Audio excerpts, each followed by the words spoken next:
I'm Dr. Rob Slocum. I'm the Narrative Medicine Program Coordinator at University of Kentucky Healthcare.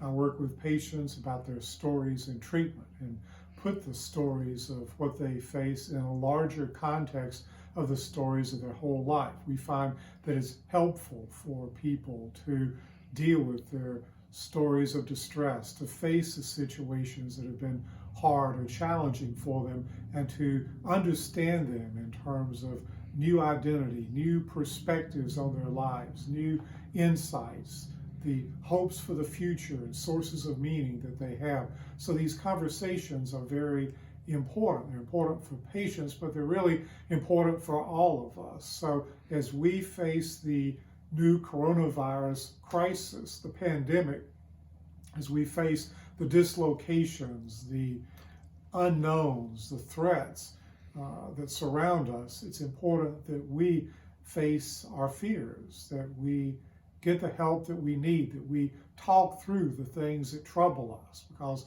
we find this in talking them through, in putting them into words, that we integrate our thoughts and feelings, that we can share with one another and help one another more effectively.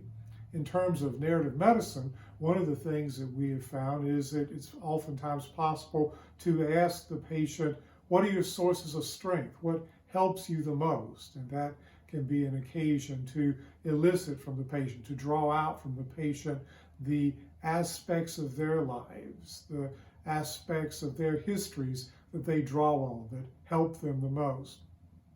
For narrative medicine, we use journal workshop prompts to give people an opportunity to reflect and write the words so that those fears and concerns and needs aren't just sort of swarming around loose inside, but can be integrated, can be put into good terms, can be shared effectively. So for that reason, I've been sharing reflection, writings, and prompts that I've written in my book, Seeing and Believing. And today, I want to share with you a story of the bad wolf. And this actually comes from an experience of my daughter many years ago now, when she was just 4 years old.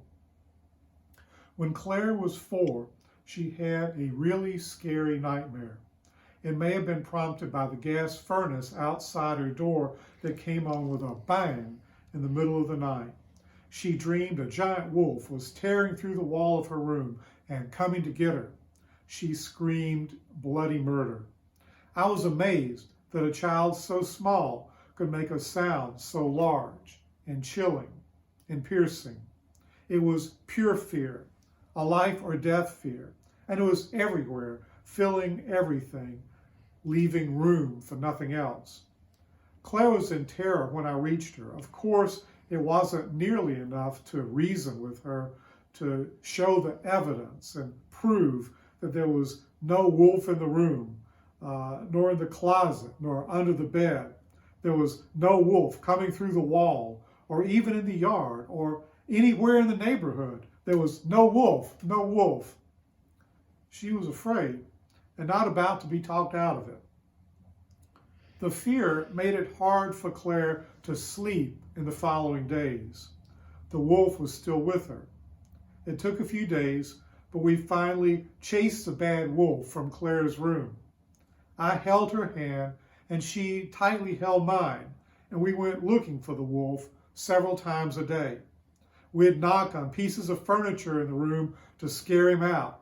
We'd check the closet and under the bed. We'd tell him to go away. These were our wolf hunts.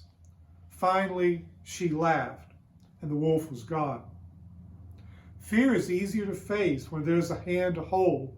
Fear is easier to face with love. Fear can paralyze, but it can be broken with a laugh.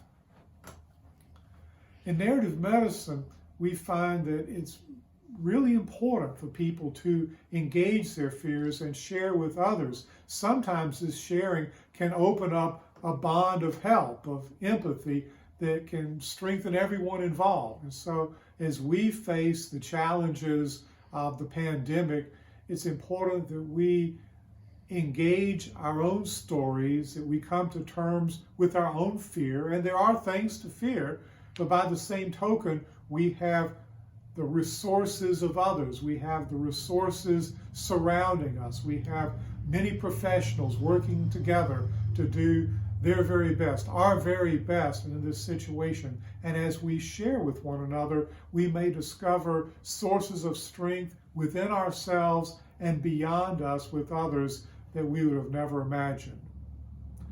Claire was afraid, but when she was able to hold the hand of another, of a loved one, a trusted parent, it made all the difference for her. We too, at our own ages, in our own situations, may find that when we're able to hold the hand of another, figuratively or literally, that when we're there for someone, it makes a difference. It makes a difference to share our story. It makes a difference for us to be there. So I'd like to offer to you reflection prompts from Claire's story, so you can offer your own details. When were you afraid? When are you afraid now?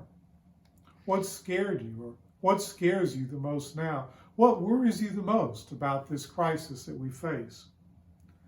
How did fear, or how does fear shape the way you see things? What could you do about the fear? What breaks the fear for you? Who can you help, and who helps you the most when you feel fearful? Have you ever helped a frightened person? What can you do to help?